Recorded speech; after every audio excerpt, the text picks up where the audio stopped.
Okay, so right now I'm listening to this hearing on the American Housing and Economic Mobility Act of 2024. This is S4824.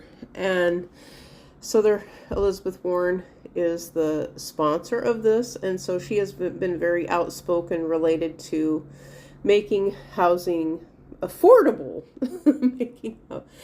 And so inside of this is referenced now this is what I would do.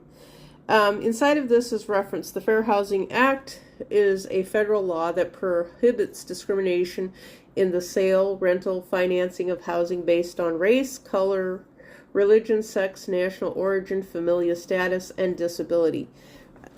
But with housing, the price keeps getting more expensive. Well, maybe they need to bake something in related to housing as a right in one of the bills, with a cap on inflation. I mean, they could cut out the middleman of the real estate investment trust, because that's what the country is pushing up against right now is inflation in housing.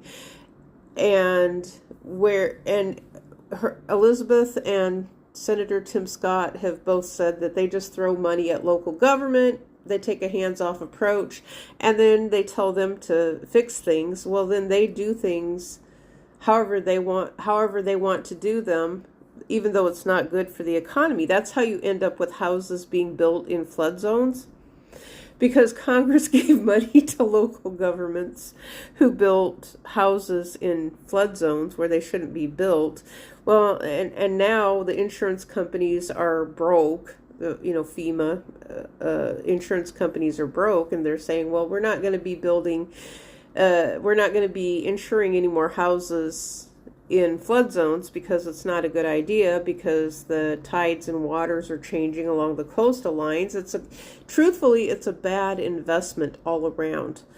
But then Congress keeps throwing money at the problem, and nothing ever gets resolved. But they're inflating the price of housing because it's the corporate people who are getting the money. So just like the video I was watching yesterday on YouTube of these great big mansions that have been built, they're 40 years old, and now they said some of them do have leaky roofs in them. But there's great big mansions, 40 years old, and they're tearing them down so that there's money in gutting them out. So I think they're part of the special purpose acquisition companies related to companies that are being broken up, but they're selling the parts from inside of the houses before they bulldoze them down.